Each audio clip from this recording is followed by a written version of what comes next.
Our first business session will examine the options for independent directors, the laundry list of duties, responsibilities, and liabilities in Schedule 4 of the Companies Act 2013, and SEBI regulations is itself overwhelming.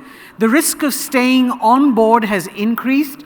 The rewards are proposed to be capped. Should independent directors stay or go is the question. We have on our panel Ms. Arundhati Bhattacharya, the former chairperson of State Bank of India and the first woman to hold the position in the bank. She was managing director and chief financial officer of SBI before being elevated to the position of chairperson. And she's been involved in the launch of several new businesses, such as the SBI General Insurance, SBI Custodial Services, pension funds, etc., and the launch of new IT platforms like mobile banking. Ms. Bhattacharya has been credited with restructuring of many policies of the SBI Group to meet the challenges of globalization, and she currently serves on boards of directors of a number of companies and is advisor to several more. Mr. Sanjay Nair is the member and CEO of KKR India, a member of the Asia Portfolio Management Committee and Asian Investment Committee. Mr. Nair also serves on boards of directors of a number of companies, including portfolio companies of KKR, and on the governing board of educational institutions. He's also a member of the board of US-India Strategic Partnership Forum and of the Emerging Market Private Equity Association, and the founding member of Brookings Foundation India. As moderator, we have Mr. M. Damodaran, and it's over to you, sir. Thank you. So I'm back now wearing another hat, but let me take you into my past in order to set the context for today's seminar. For many years, long ago, I used to be a member of a service called the Indian Administrative Service, which no matter what it did or did not do, remained everyone's favorite punching bag. You wanted to blame somebody for something. If you didn't get a suspect, the nearest bureaucrat, especially if he or she belonged to the IAS, was a fair suspect that you could punch and get away with. If the bureaucracy has ceded ground in the merit list of punching bags, if it has moved away from one, it won't move very far. It must have moved from 1 to 1A, I suspect. The one that has taken that position is the independent director, which is also a position that I occupy today. So I think I have been a punching bag for quite some time. Maybe if you're reasonably big built, you're an easy punching bag. I suspect that's one way to explain it. So we thought today, in the company of my two fellow panelists, we will look at an existential issue for independent directors. Do you stay or do you go? Yesterday, we heard a lot about independent directors in different contexts. Today, that is going to be what we address. And let me share with you 2 or 3 thoughts before I bring them in. One is that all the focus, for good or bad reasons, has been on liabilities, on penalties, on compensation being capped, on not recognizing that independent directors perform a function in the boardroom. All of the discussion on independent directors seems to be focused on that. I don't think we've spent enough time focusing on what do independent directors bring to the table. If you need independent directors, why do you need them in boardrooms? What are the expectations from them? I'm not talking about Schedule 4. I mean, Schedule 4 is arguably one of the worst laundry lists that you can have. I won't even waste your time discussing that. But that sets out a set of expectations. There are provisions in the Companies Act which have set out expectations from independent directors. SEBI has gone one better and added a few more things by way of prescriptive arrangements, and so it looks like these are the knights in shining armor who will come into the boardrooms and then maybe wave magic wands, transform themselves into magicians, set right all the problems of the world. And that's the kind of expectations that have been put in place. Are those legitimate? Are independent directors able and willing to measure up or at least travel in that direction of meeting those expectations? Are some of the issues we will address today, along with, and I don't want to make light of the fact that penalties are an issue, liabilities are an issue, attachment of the properties of spouses of independent directors for things going wrong in some companies, that's certainly an issue. There are judicial overreach cases, there are regulatory overreach cases, there are all manner of problems that independent directors face. So the existential question, which we've addressed again yesterday in a lighter vein, I mentioned that when the tough get going, when the going gets tough, the tough get going from the boardrooms. They don't stay in the boardrooms. They thought they were tough, but not tough enough to stay in there and fight the good cause. That's the context in which we are looking at this question. We thought that in order to make light of what is a heavy situation, we will say here or to go, which is what any takeaway place in the US will ask you when you go and ask for a cup of coffee, here or to go. Of course, if you are Sridevi acting in English, you will be asked a whole lot of other questions so that she will then not just go, but she will run away leaving the coffee behind because of the supplementary questions asked sequentially. We are not getting into that. But I thought that we should start by asking, who are these people? Who are these independent directors? Do they need to exist as a group? Are they doing anything at all in boardrooms? We heard in the earlier session a point that was raised that boards can do only what managements allow them to do. If that is what we feel about the board as a whole, then in that board, the independent directors, how much can they do? If the board itself is in some sense being told by the management, this is where you can act, this is where we don't need your wisdom, keep it to yourself. And then you talk about independent directors being a subset of that, and what is the relevance. I'll start with Sanjay. Sanjay, you've worn several hats, you continue to wear several hats on a very distinguished journey, and you've run into this group of people in boardrooms, outside of boardrooms, as a banker. What is your take on independent directors? And you can frame the existential question the way you want as you go forward. Okay, all right, thank you. So I think it's a very relevant topic, and unfortunately, I'm not an independent director anywhere. Yes, which so is I why can you give bring you the objective. perspective of being a non-independent director, watching independent directors. So I think, first and foremost, this has become like a throwaway line. I mean, we got to have independent directors, and I think we have just, at least, I'm starting from a point of a lot of cynicism, frankly. I'm not positive as I see things today. I think that we've got to have independent directors, so let's have some independent directors, is the classic statement. And hey, I got some really good independent directors, and I've got diversity and all that good stuff. So I think we have made that mark, but I'm just amazed at the bulk of the independent directors and the role they play on the board. So I think we don't have to go anywhere beyond look at the best practice in the world, right? You look at the US to an extent, you look at the UK. If the companies form the backbone of an economy and you want to have sustainable companies having the right kind of strategic growth path, I think the independent directors have to play the most important role of the people who bring diversity of thought to the board, who challenge strategic questions, may not challenge the day-to-day management challenges beyond a point, and then obviously hold a very high bar on appropriateness of behavior. And, I think the first criteria is, they got to be truly independent, which I have a real issue on, okay?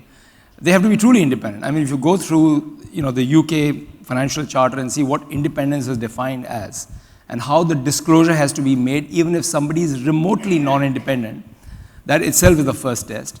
Second, I think they've got to be truly competent. I mean, to be in a company, to opine on the strategic issues. And third, I think what we don't do in India, independent directors want to be invited. Oh, I got invited to so-and-so board.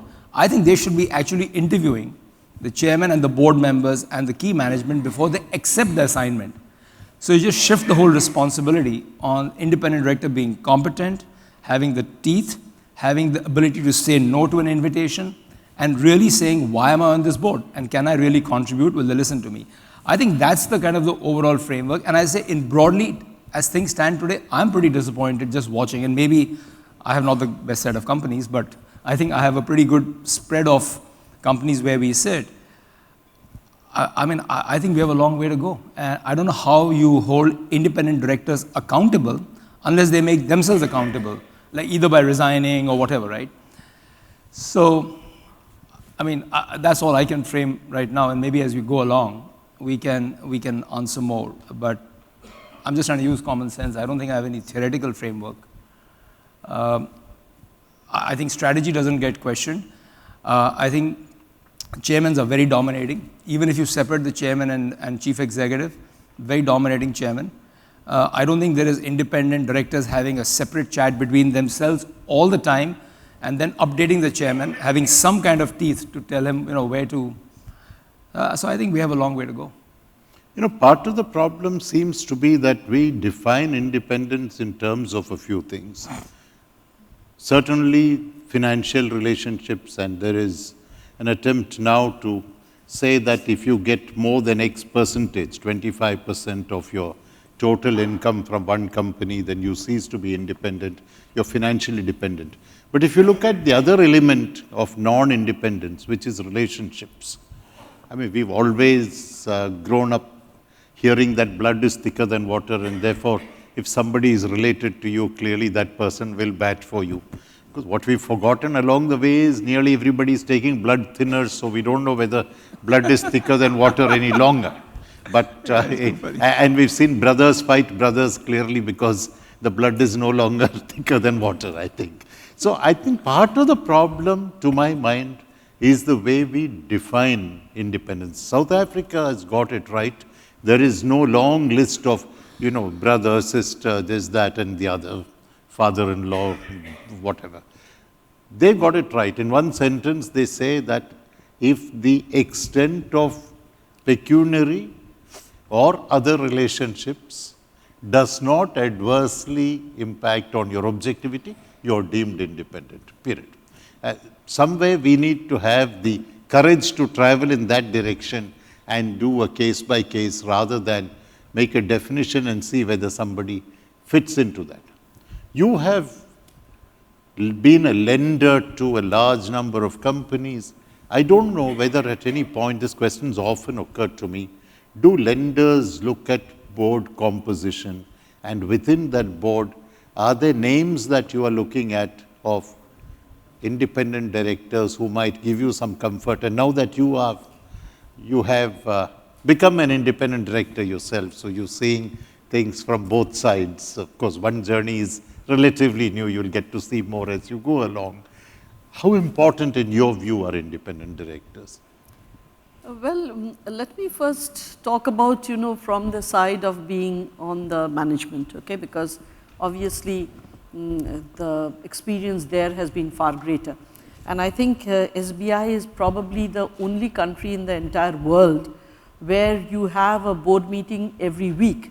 Of course, this is the executive committee of the board, but the quorum is minimum 2 independent directors, and my people being very diligent, they used to invite all the independent directors because they were never sure that there would be at least 2. So in fact, most of the time we had 4 to 6 independent directors every week in our office for meetings starting at 10 and ending at 4.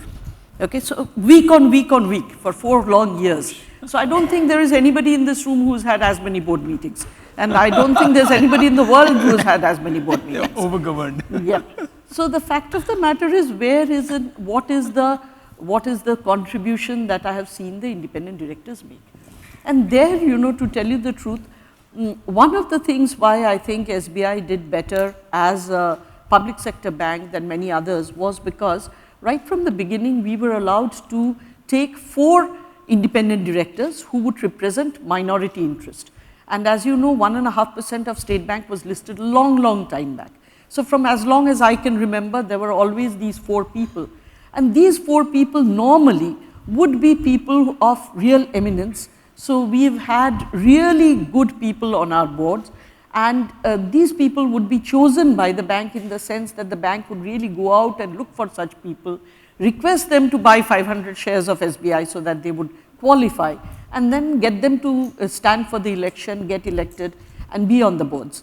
Now, when these people were there on our meetings, frankly speaking, the amount of contribution that they made was actually quite immense. And the fact that, we were sending them papers which were at least 1.5 feet in height for every single meeting, and sending it to them 2 days ahead of the meeting, and the fact that they were reading them and coming back. I know that some of our independent directors were talking at 3 in the night amongst themselves in respect of some of the really very tough proposals, so that they could ask us the next morning. Now, what happens is that when you have such independent directors who are bringing in a different point of view, there is absolutely no doubt about it that the board is enriched. And the point of view they bring is definitely something that adds to the decisions that the board makes. So, when we go in as management, we've gone through those proposals ourselves, we come with a set of thought, we come with a set of understanding, and here is somebody who challenges that understanding, and then you need to sometimes think through again, or maybe if you have the answers, you give the answers there and then. So what really made the difference, I think, is competence. You have to have people on the board, if they are independent directors. Competence, I think, is the first thing, and it is way up over there. And the second thing is that you have to understand that these people, they can be competent if they are good, if they have been good in whatever they have done, but they also need to be able to give you the time. So time and competence, both of these, if the independent directors are not in a position to give, then they are really not, up to carrying out the role that they need to carry. Because I think, at the end of the day, independent directors are not supposed to be bloodhounds. They are supposed to be watchdogs. So if they are going to be watchdogs, that means they really need to understand what is going on, and then thereafter they need to be able to challenge. Now, I also have seen now in my current role that I am in, that when you challenge, the people on the other side, that's the management side, they aren't always very comfortable about it. For that matter, neither was I. If you are getting challenged about something that you have thought through for a long time, for instance, our digital strategy, when we did it in SBI, it was discussed over a period of 3 to 4 board meetings, because there was obviously a lot of money that's going to be spent. What is the return on investment? Do you really need to go that distance? Do you really need to spend this much? Do you know what you're doing? Are you really sure that this is the way you see things evolving? So, there are so many things that they bring to the table, and obviously while you have thought through, now you have spent 6 months in coming up with all of this, and somebody keeps asking these questions, you feel a little offended that what the hell, I'm not stupid, means for heaven's sake, I have thought through the whole thing, and not only me, my whole team has done it. But the fact of the matter is, those managements that can keep their cool and understand where the independent directors are coming from and can pick up from that as to what is it that they may have missed in all of this, I think that is where, if the management and the board, if they work in that manner, then you can really get the benefit of having these independent directors. Otherwise, really speaking, if the management is such that they snap at everything that the independent directors talk about, then there will come a time when the independent directors won't talk. Because at the end of the day, you don't want to, sort of be belittled, so to speak, because you are asking questions. Some of them may be idiotic questions. I know that once in a while, as an independent director, I am asking idiotic questions, mainly because I'm new on the board. I don't know all of the stuff that has gone before. So some of my questions must seem idiotic to them. But the fact of the matter is, I have told the managements that I have, managements of the boards that I have joined, that I will be asking these questions. And please don't mind. We can always take it offline. You can send somebody who will brief me. I'm perfectly fine with that. But these will have to be asked because I don't understand. And if I don't understand, I'm not going to sit over there and just, nod my head. So it's going to happen. Now, the management obviously has this role of giving that space to the independent directors. Not all managements give that space. I think that is from the management side, I would say that is there. From the independent director side, again, as I said, unless you're competent, unless you're able to understand what is getting onto the table, then you will not be in a position to challenge. So I think more than anything else, when you are looking at the boards and when you are looking at boards with independent directors who are not really talking, you really need to take a call as to whether they are doing the job, whether they really understand what is going on, whether they are there merely because, it's one of the things that you do after a particular age or after a particular retirement. Because today, with the kind of Companies Act that is there, you can no longer just, it cannot be a retirement job. It has to be something where you are really and truly involved in what the company is doing, and you are really able to spend that time in order to be able to challenge what is coming on the table. Sanjay, in your opinion, is domain expertise important, or is domain knowledge sufficient? I am distinguishing between domain knowledge, domain familiarity, and domain expertise. Do you think independent directors, if not on day one, over time need to acquire domain expertise, or is that counterproductive? Will they start second-guessing management on every decision that is operational? Oh, that's a great question, but I'll just combine the two things. I think if you are too dominant in that knowledge space, I think you will perforce begin to give your views on the business to the management, and then you may have the kind of reaction you heard.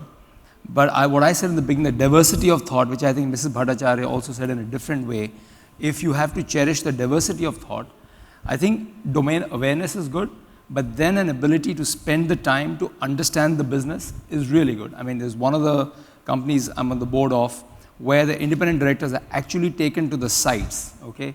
And they're actually taken, strategy meets a lot of people have. Actual sites, actual knock center, actually how it works, actually how, fuel gets consumed, so stuff like that. I think anybody who's remotely competent but has some domain awareness will in 3 meetings become pretty familiar, but you've got to give them space for diversity of thought, which is what Mrs. Bhattacharya said. I just want to make one more point. I think SBI probably is a great example where you don't have a dominant shareholder management sitting there.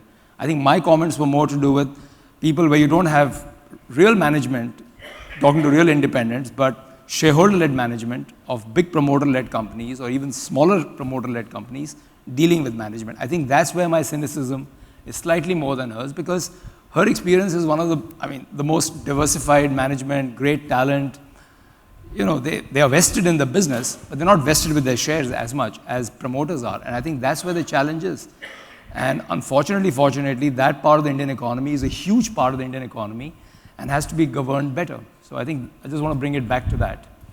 So SBI is a great example, but SBI is, professional management. They take the criticism. People like her could take it, pretty nicely. Others might not take it so well. No, that's where I said that management needs to give that space. Yeah, I agree. And very often you find that management doesn't give that space. Their shareholders, they don't. Yes, that space is required to be given, because, if the independent directors start asking questions and the responses are curt and the responses are something They'll that, stop asking. Yeah, they stop asking. If the responses are such that belittle you or try to sort of, bring you down from whatever you are trying to ask, then there will come a time when these people will obviously stop asking. And that's not what you want. So I think the management's role is very, very important in allowing that space to the directors to ask whatever they need to ask. In fact, to actually welcome and invite the directors to please talk on these subjects. Then what's your view? And I know of one board at least where they go round the table. The chairman of the board, he actually goes round the table asking every single director about their views when they are talking strategy. So every single director is required to come up with something as to what they felt about it, what they liked about it, what they didn't, what could be improvements. So every director is literally forced to speak. So they need to be really that attentive and be able to speak. But that is, again, one board. Not all boards do this. No, SBI is of course not a representative case because... No, but this is not SBI, where I'm saying no, going round the board is not in SBI. SBI's This is history, in my new role. I don't know how many of you know this, that Pandit Jawaharlal Nehru, our first Prime Minister, wanted somebody appointed as the Vice Chairman of the SBI board. It's some decades ago.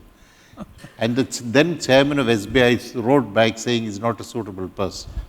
So there was some correspondence back and forth, and finally they accommodated that person as an advisor. That is as far as India's first Prime Minister could travel while attempting to influence the composition of the SBI board. So there are some strengths that the successor to the Imperial Bank of India has. Plus, as you said, you had 4 directors for a long time and people of distinction that came in there not because they needed to spend time on your board, but because they were bringing value to your board. But when you look at other companies, companies that you were a lender of, you get the same sense that those boards had this sense of give and take where, expression by independent directors of views that were inconsistent with managed views were even tolerated, forget welcomed, I'm not even getting into welcomed, or where they put down quickly, in some sense saying, no, you don't know enough.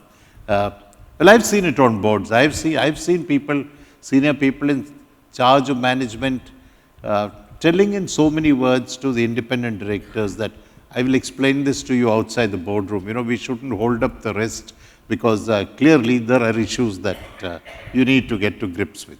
I've seen that happen, and I've always marveled at why such independent directors continue to sit on those boards after you've been told in so many words that you don't measure up, you don't belong here, that you still continue to sit on boards. So when you look at other companies, what's the sense that you get? Because, when you look at what's happening now, if things go wrong, blame the independent directors, among others. I'm not saying that all blame is laid at their doorstep. If things are going right, nobody gets to hear about the independent director. I'm reminded of what the chairman of the Pakistan Securities Board once told me when we were at a conference, and the poor chap, he was really grieved because his, can you imagine the chairman of the Securities Board, his house was stoned, for what? Because the indices fell very sharply in the markets. He said when the index rises, nobody knows there is a securities board. When it falls, they know your name and address and your telephone number. That is when it gets to know. Is that happening to independent directors? You get to see all the names when things go wrong. These are the guys, the men and women who should have remained awake, should have asked the questions, so they get blamed. Nobody hears about independent directors when things go right. No, to that extent, I share some of the cynicism that Sanjay has talked about. Because if you're looking at some of these boards of the lender company, of the companies that we have lent to, and the kind of interactions that the board has with the management, and when we have talked to some of them, it's been very, very disappointing, extremely disappointing. And to that extent, as Sanjay says, we have a long road to travel, very long road to travel. Because traditionally, I think, when promoters were setting up boards, it was more of the old boys club. So they would get on their boards people whom they knew, whom they were on friendly terms with, whom probably they, they shared the same leisure hours together, and they knew that, if they were trying to do something, they would have these people to back them up. Okay? So I have seen that in company after company after company. I think it's only very recent, that we have seen some of the boards at least, and especially the ones that are professionally managed, getting much more conscious about the quality of the people they were bringing in. And in fact, in one of the boards recently, in one of these NBFCs for that matter, somebody had asked me, so I said I didn't have the time. So they wanted to request for another woman because they needed a woman director. So I recommended the name of one of my colleagues who I know is very good. And they asked me that, will she speak? So I told them, well, she will not only speak, at some points of time you might want her not to speak so much. But the fact is she will speak.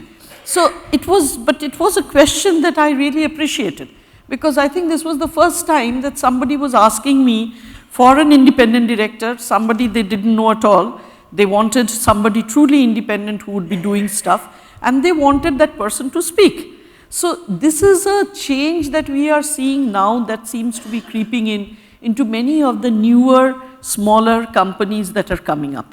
But if you're looking at the old Indian companies, I think, the kind of crony, kind of, what should I say, board membership that we used to see, that is still very much prevalent.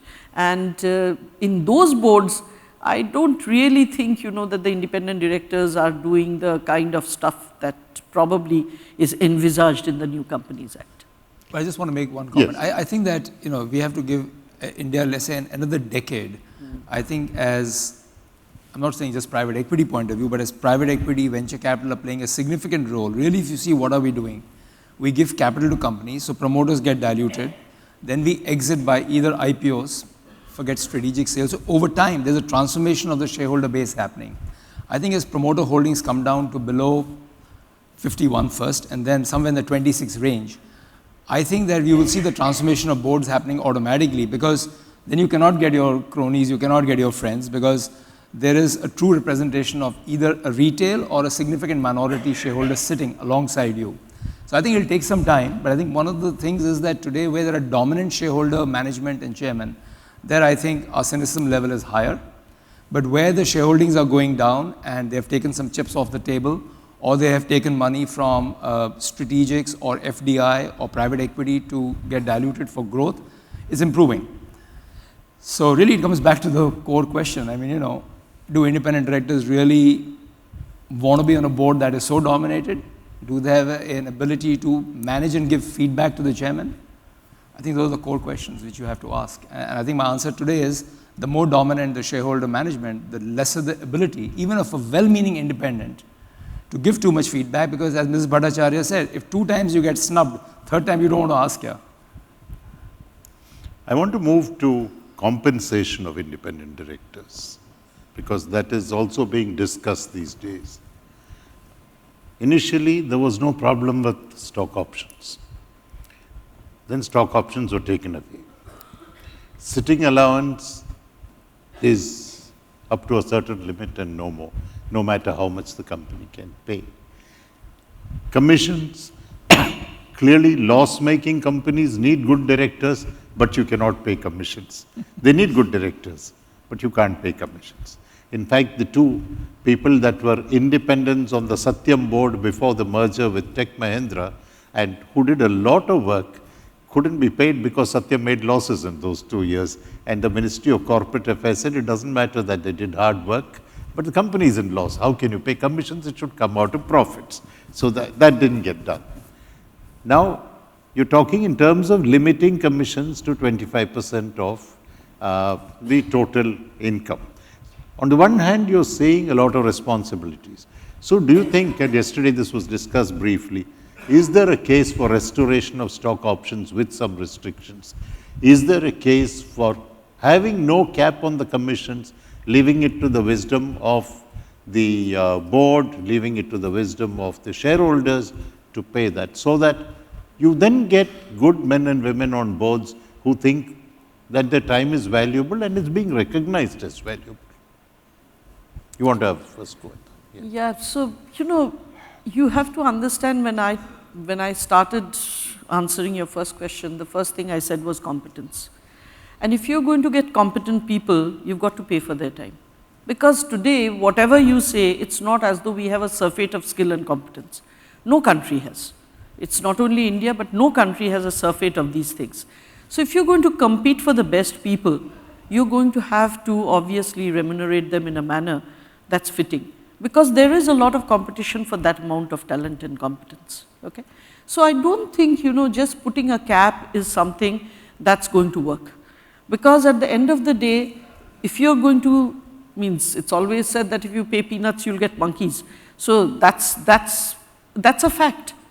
And the fact of the matter is that this is an area where there is really and truly a lot of competition, because people are not that prevalent. Plus, you cannot take on too many boards because you have to give time. So to that extent, the really good ones will only take a few. And if you're only going to take on a few, how many people are available to do that? And if you don't give them enough, then it may not be worth their while. Yeah. Plus, if you look at the kind of responsibilities that are now being put on them, it does mean a lot of time that needs to be given by that person to not only go through board papers, but overall keep track of what the industry is doing, keep track of how the competition is performing, keep track of where the entire ecosystem seems to be evolving, So you really need to do a lot of work other than just, go sit on the board for one day and sign off at the end of it. That's not what is expected. And if you're not expecting that, if you're really expecting quality stuff, then, I don't think on the remuneration, this kind of short-sighted view is, I don't think, the right thing to do. No, there is another problem there, which is that if there is a very competent person who, for some reason or the other, has an annual income that is small as compared to somebody else who is a rich professional and is earning a ton of money. So the 25% for the second guy doesn't matter. Exactly. For the first person, whatever you pay will be in excess of 25% of that person's income. But staying with the subject, Sanjay, how much is too much? At what stage does it impact on independence? Because that seems to be the government's argument. You pay too much and you neutralize the independence. No, I think, I'm not an expert in this, but I tell you, if you don't pay, you will not get the competent people. And I think if they're good people, they'll feel more responsible if they're getting paid. Absolutely. So if you're going to pay me 1 rupee, I'm going to have a very lackadaisical attitude on the board. You lost the whole concept of what we discussed. So I don't know how much is how much, but when we go and hire directors, we are paying. And frankly, we get them high quality people and they feel responsible and they feel obligated to help out. But if the government says that, they're getting too rich, the guys who want to pay people, they pay them through other kind of agreements, who knows, right? So what's not coming on the board. So if you want to have everything transparent above board, I don't know what the cap should be. I'm not an expert in this, but I think you've got to pay for competence and the time. Yeah. Should there be a cap at all? If a company is doing well, willing to pay a king's ransom to somebody who is going to get them the kingdom, why not? Seriously, I don't know some of the other practices in other countries. I don't know, but if I knew, I would have said, but I don't know the answer. But I clearly think what we have right now is really, really, is just too short. I mean, we just won't get good people with that.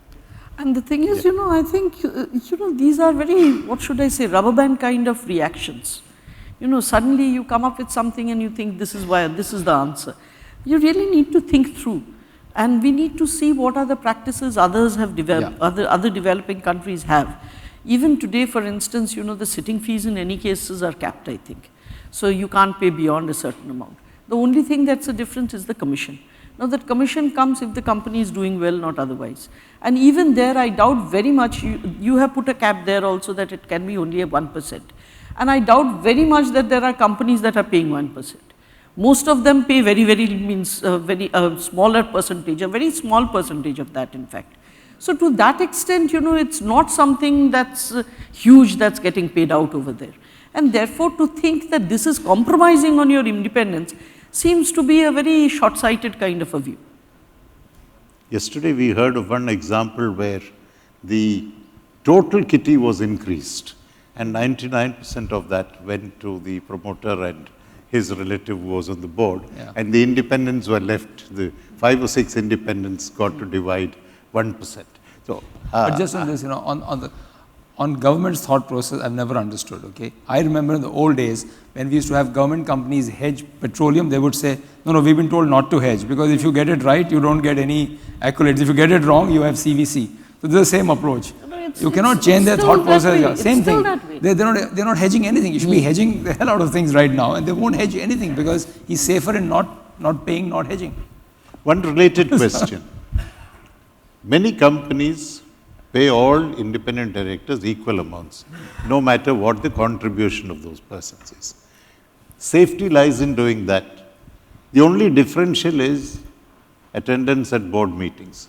So the guy that comes for all board meetings but keeps quiet and doesn't contribute gets paid more than the guy that comes in, let's say, for 75% of the meetings, but raises issues on the board, because that's a defensible proposition.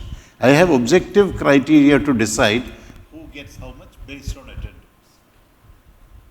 Should the evaluation process not lead to... And they went down. It went up.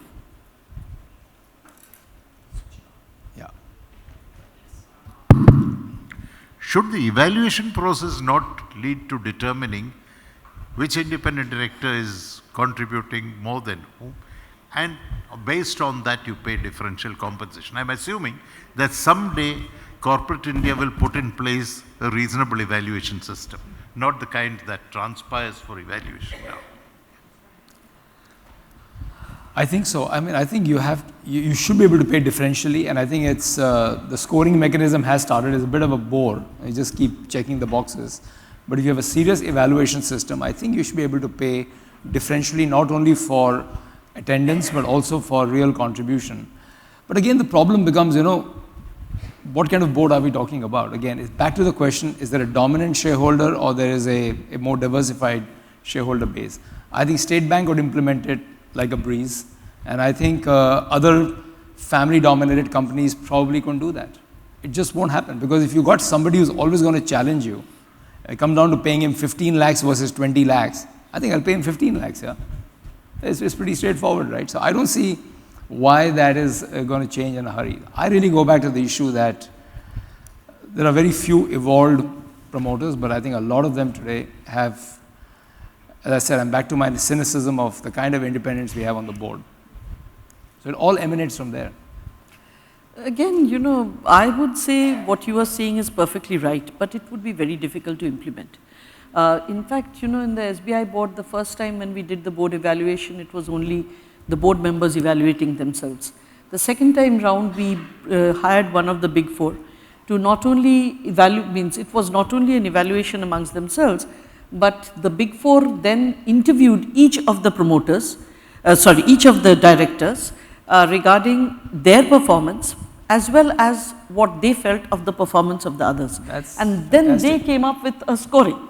The only thing is, we were still not mature enough to reveal those scorings. So what we did is we took the qualitative stuff that came out of things, and those things as a feedback we gave to the directors, and it was of course an open meeting in the board of directors without naming the director, but these were the things that we were finding that was lacking. Now probably, if you take that to maturity, that kind of an exercise to maturity, you might be able to come up with a differential way of rewarding directors. But I think again, to get to that point of evaluation is going to take quite a bit of time. I don't think, most boards are mature enough to do that as yet. We may aim for it, but we don't have a objective enough criteria to do it. In fact, in our second time when we did it, we had 2 observers from the company that was doing the evaluation sit in on 2 of the board meetings. Okay, wow. So we did a number of things to really try and make sure that they're getting it right. But having said that, it's still a very, very tough thing to do, and therefore seeing it happening in the near future, I don't see it happening. I think even then, most of the people will get paid the same. Of course, attendance could be one of the objective criteria that you could make a difference on. But other than attendance, on the qualitative piece, very difficult to do it. I think people are paying differentially for experience and age and other stuff. It's not for the qualitative inputs they're giving. Yeah. So somebody's given up or has been earning so much in the past, he's a retired big guy, he gets more. I find that kind of a basis, frankly, which is irrelevant. But I see senior, older guys are getting paid more than junior guys who are on the board. So you mean there is hope for older people? Hope for you. Hope for you. Okay. So long as you're not too old to be on the board, there is hope for older people is what you're saying. No, in fact, what you said is what I practice. In fact, also ex-bankers get paid more. Huh? Yes. We undertake board evaluations and we do exactly what you're saying. We interview individual directors, we ask uncomfortable questions, we actually go back to some of them with answers, and it might interest some of you to know that we first circulate questions to them. You get written responses, then you have these individual conversations. And there's such a huge disconnect between what you get in writing and what you get to hear. To give one example, somebody who's clearly overstayed his welcome on his board, has been for donkey's years on the board. Another director, nearly as old, wrote that this guy is God's gift to mankind, almost as much. Those were not the words that he used, but he said without him this board would collapse and all of that. when I actually interviewed him, he said this guy should have left 10 years ago. So I showed him, that's not what you said. Then he says, you seriously don't expect me to write what I'm telling you now. So that comfort level hasn't arisen yet. I'm looking at the clock. Throw it open. Any questions? Nishi Vasudev.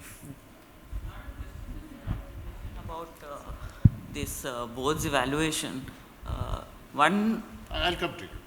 what can be added is, which one of the companies does, is you get a feedback from the first level, I mean the top level of management, who are normally there at all the board meetings, and give an evaluation of each of the directors. So that also gives you, just not your internal perspective about all the people sitting around the table, but the ones who are actually supposed to be benefiting from your... No, actually management is also interviewed regarding each board member. But management meaning those management who are sitting on the board. No, Otherwise it's difficult for other places means Executive other directors, I said one level below the board. yeah, the executive directors also get interviewed. In fact, when we do the program, we interview not just KMPs, but even auditors. We get even the auditor's perspective on this. First you go, after that I'll come this side. Yes. Good morning. You've been quiet all of today. I was wondering why you were not asking questions. Yeah. I'm Vishal Javeri, and I would like to address my statement to Mr. Sanjay Nair. See, as far as the international scenario is concerned, like we have had the opportunity to go through various jurisdictions in the US continent and the EU continent and even Australian continent, and there's not a single jurisdiction in the whole world which caps an independent director's remuneration. The international rule book says that the independent director's remuneration should first of all relate to the performance of the independent directors, to the financial position of the company, and foremost, it should be subject to shareholders' approval. Because capping the independent director's remuneration by linking it as a percentage of the total income of the director would not only create a disparity in the board as far as remuneration is concerned, but it sounds like a sanction on the independent director, like irrespective of the level of his performance, the time commitment that the independent director brings and the skills that the independent directors brings to the board. Even though the company wants to appreciate the independent directors, that too with the shareholders' approval, it cannot do so because of the cap which has been proposed by the MCA. Now when we see the UK jurisdiction, in the criteria of independence, they do... You ask the question to them. Yeah. So the question is that keeping in view the international jurisdictions, do you think that there should be a cap at all on the remuneration of the independent directors? No, I think Mr. Damodaran asked me that question and I said I'm not fully aware about the best practices. I think you just read them out. As common sense would say, yes, there should be no cap. We agree with all that you said. But the question is, I think he gave a historical, the Mocha perspective, which is you'll just enrich the wrong guys or enrich these people. That doesn't make any sense. I think it's a journey. So if you're able to represent to the SEBI and the Mocha and start the process, great. But as I said, I come back to the composition of the shareholder base and the board. And it could get potentially misused and therefore goes back into the MCA's hand, which says that you pay exorbitant amount to your cronies, right? If there are only cronies there. So again, goes back to the quality of the board, which let's say SBI is one example of. So I think, look, the path is right. You should not have a cap. I agree with that. Sanjay, this is Ram Krishnan. My question is, as a private equity investor, there are times when you have a control deal or times when you have a minority deal. How do you influence the promoters? How much of it is done through board processes? How much of it is done outside board processes?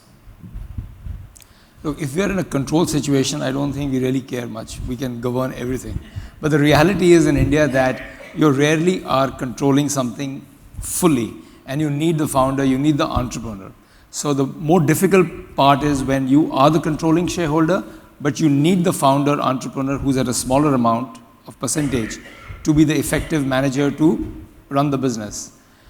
So we try to use a lot of experts on the board. What we try to do that is get a lot of people on the board and hopefully the promoter or the founder is listening to him or to the bunch of experts to take away important takeaways which have to make strategic changes and tactical changes. But otherwise, if we have to use our voting, we can do that anytime. But then that means you're spoiling the whole relationship.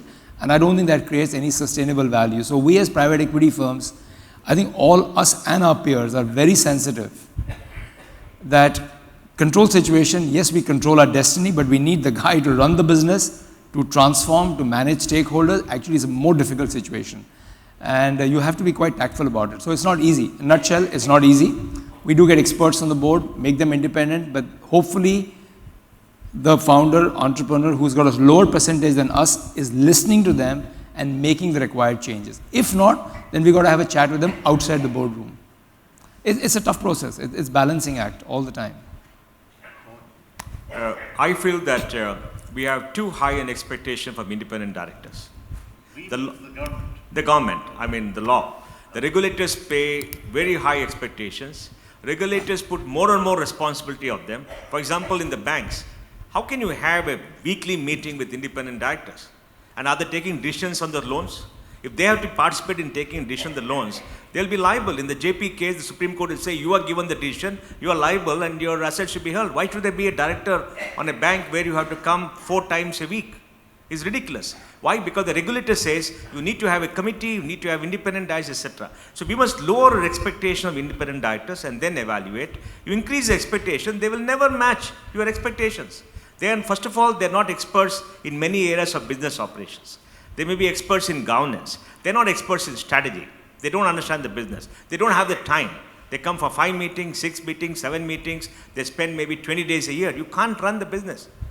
The only time when independent directors make an impact is when there's a crisis in the company. Then they step in, very important. Second, when the CEO has to be sacked or retired or is stuck, they come. And when there's a regulatory challenge or the regulatory, let us say, impact on the company. In those circumstances, they take over. We've seen in Citibank, we've seen in the global financial crisis, how they come. That is the only expectation we can have. In the regular day-to-day operation, what can they do? I would like the opinion from them. Why are we having such high expectations? You don't pay them well.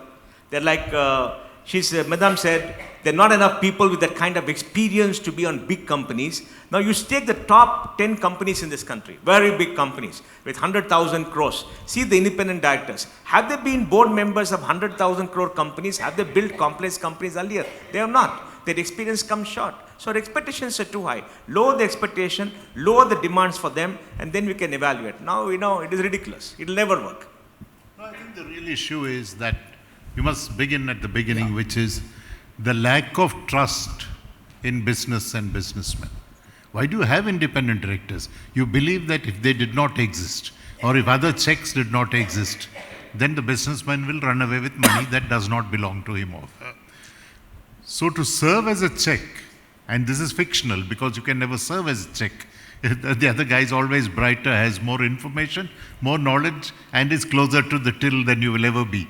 But that's the expectation, and everything else derives from that. And with every episode that has gone wrong, your whole Schedule 4 was a response to Satyam. The latest bill that's doing the rounds has what I call an ILFS subsection. There is an ILFS subsection in the latest thing. So you can actually look at it. In fact, 2013 Act is what? It is the triple S. It is Satyam, Sahara, Sharda. That is what defines the 2013 Act. So you cannot legislate on the basis of, as a knee-jerk reaction to something gone wrong, and then the expectation levels go up. I don't know what you think. No, I fully agree with you. Right in the beginning I said, you are not a bloodhound. You can't be a bloodhound. You can only be a watchdog to some extent.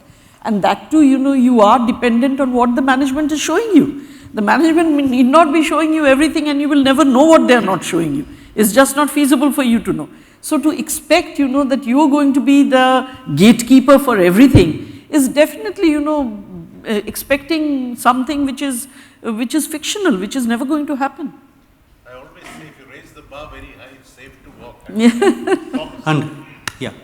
Under UK regulations in board evaluation, it is necessary, apart from the internal assessment, it's mandatory to have once in 3 years a assessment by an external independent evaluator.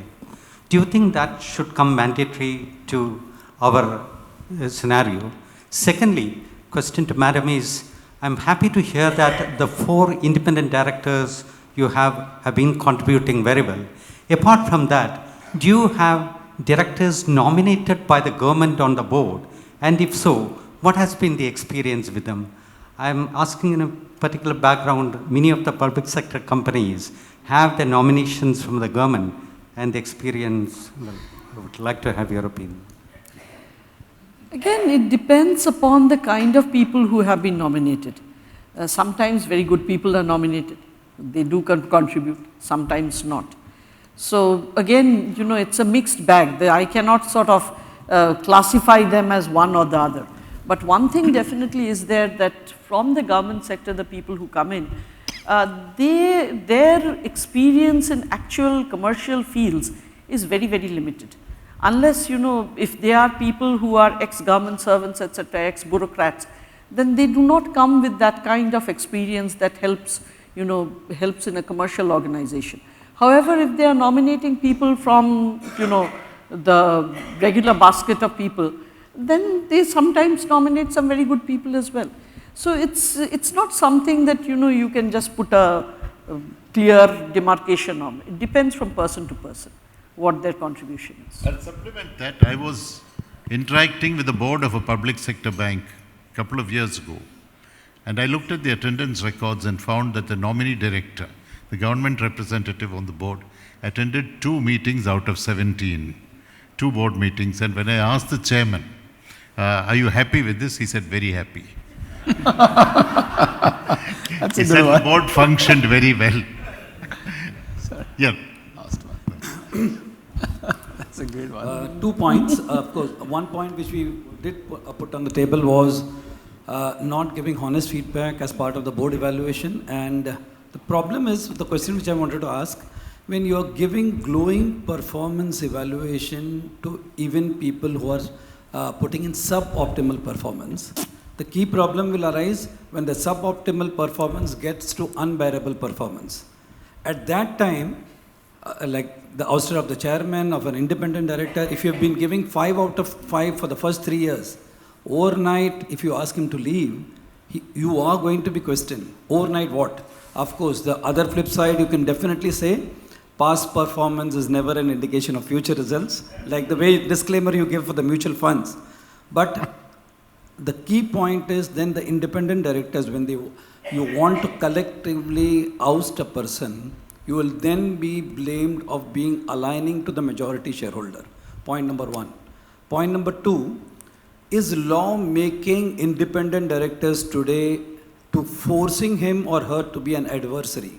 Because if you're going to see the exact definition, how does a guy get out of the clutches of officer in default? You will see knowledge, quote unquote, attributable through board processes. So the easiest way a person gets into the safe haven is by objecting. And that's never going to work well, correct? You have to have constructive criticism. And if that getting into the safe haven and being a problem for every issue is not tackled by board evaluation, then there are serious problems, I'm saying. I thought, any views on this? Well, I think I agree with him. I think he's made some really valid points here. I think very valid points. I think you're absolutely right. The point is that nobody gives honest feedback. But there is an additional danger now. The paper that is out for consultation containing the clauses that will become law soon enough after the consultation process provides for the government, this is part of the ILFS section that is coming in this. It provides for the government to file an application to the NCLT saying that you have not taken decisions that were prudent.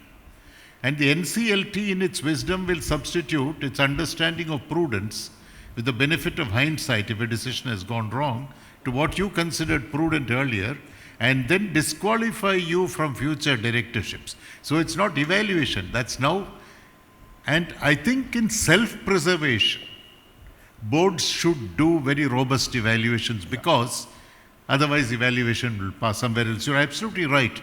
If somebody has been getting 5 out of 5, most directors get 6 out of 5, not 5. But if that is what you get, and then suddenly somebody says you haven't performed, there's documentary evidence to show that in the collective wisdom of your colleagues you have performed.